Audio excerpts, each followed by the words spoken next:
Сәлем достар, менің каналыма қош келдіңіздер. Мен бүгін сіздерге өзіңізге деген сенімділікті арттыруға көмектесетін жаттығулармен бөлісемін. Егер де менің видеом ұнаса, менің каналыма тіркеліп, лайк басуды ұмытпаңыздар.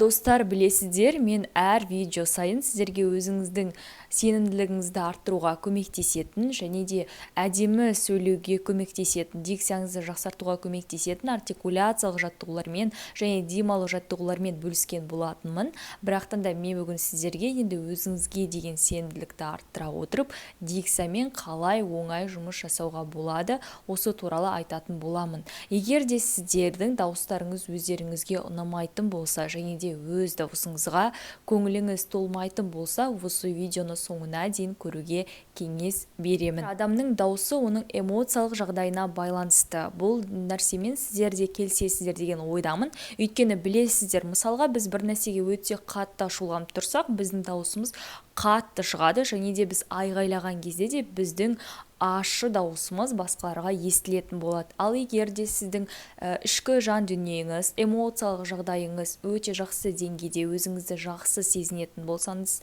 онда ешкімге ренішіңіз, ашуыңыз жоқ болса, сіздің дауысыңыз яғни монотонны бір қалыпта шығатын болады.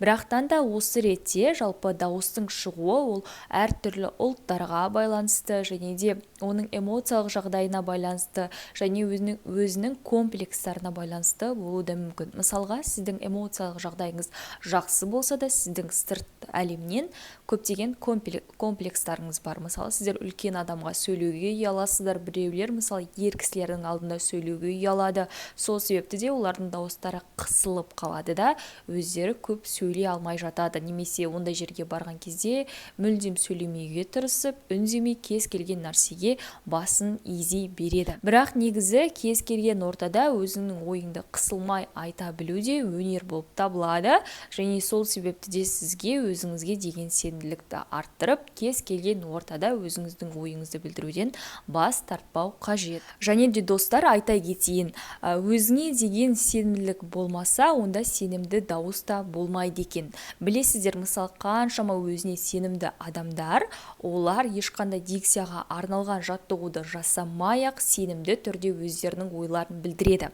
Ал біз мысалға кейбір адамдар өздерінің комплекстары бар, өзінің неше түрлі стресстік жағдайы, эмоциялық жағдайларына байланысты қаншама артикуляциялық жаттығуды жасағанымен оның эмоциялық жағдайы жақсармайтын болады. Және де осы себепті де оның дикциясы да жақсармайды. Мысалға айтатын болсақ, алдыңғы видеоларда маған логопед маманға жүгініңіз, яғни тұтығу, кекештенуге байланысты видеолар жарияладым.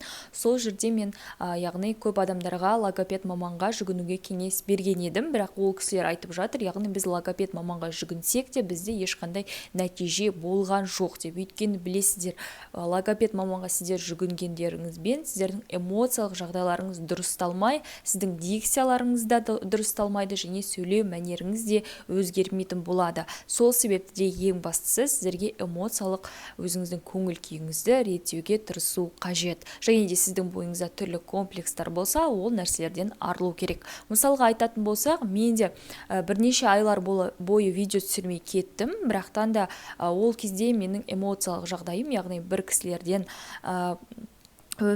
кісінің өмірден өтуіне байланысты да менің эмоциялық жағдайым мысалға өте жаман күйде болды. Ешқандай видео түсіруге, сөйлесуге, адамдармен қарым-қатынасқа түсуге жалпы менде желание болған жоқ. Және сіздерде де сондай эмоциялық күй кешіп жүрген болсаңыз, ол нәрседен сіз тезірек арылуға тырысыңыз, өзіңізді қолға алып, және сенімді адам болуға, өзіңіздің дауысыңызды әдемі етуге қазірден бастап тырысу қажет.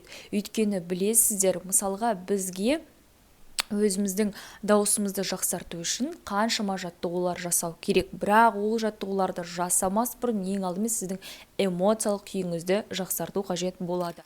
Және де достар, эмоциялық күйіңізді жақсарту үшін, жалпы сіздің бойыңыздағы сізді басып тұрған күштен арылу үшін сіздерге кез келген тыныс алу жаттығуын жасасаңыздар болады. Тыныс алу жаттығуына мысалы йогамен айналысатын болсаңыз, егер де сіз немесе үйде отырып өзіңіз тыныштықта өзіңіздің ішкі жан дүниеңізге үңіліп терапия жасайтын болсаңыз да, бұл да сіздің өзіңіздің даусыңызды жақсартуға әсер етеді. Қазір мен сіздерге демалуға байланысты бір техникамен бөлісемін, ол бізде квадрат деп аталады. Бұл техникада біз 4 секунд бойына тынысты, яғни демді аламыз. Одан кейін оны 4 секунд бойы пауза ұстап тұрып, одан кейін 4 секунд оны сыртқа шығарамыз, ал одан кейін қайтадан демаламыз. Осылайша менімен бірге бұл жаттығуды жасап көріңіздер.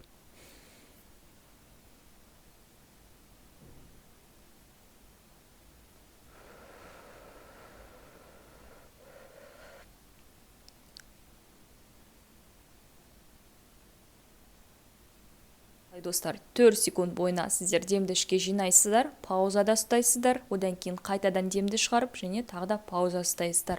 Осылайша сіздер демалу жаттығуын жасайсыздар, және де өзіңіздің денеңіздің босаңсығанын сезесіз. Егер де ондай жағдай болмаса, денеңізді алдыңғы видеода көрсеткенімдей кішігірім аяқтың ұшымен секіріп, сілкіп тастайсыздар. Қолдарыңыздың барлығын немесе ұқаласаңыз да болады, немесе секірсеңіз де болады, және де иығыңызды осылай алға қарай 4 рет, артқа қарай 4 рет көтеріп тастап, өзіңіздің денеңіздегі ауырлық күшінен арыла аласыздар. Осылайша, егер де сіздер осылай демалу жаттығуларын жасап болғаннан кейін, денеңізді босаңсытып болғаннан кейін ғана артикуляциялық жаттығуларды жасауға көшсеңіздер болады. Достар, осымен бүгінгі видео аяқталды. Егер де менің видеом ұнаса, менің каналыма тіркеліп, лайк басуды ұмытпаңыздар. Келесі кездескенше аман сау болыңыздар.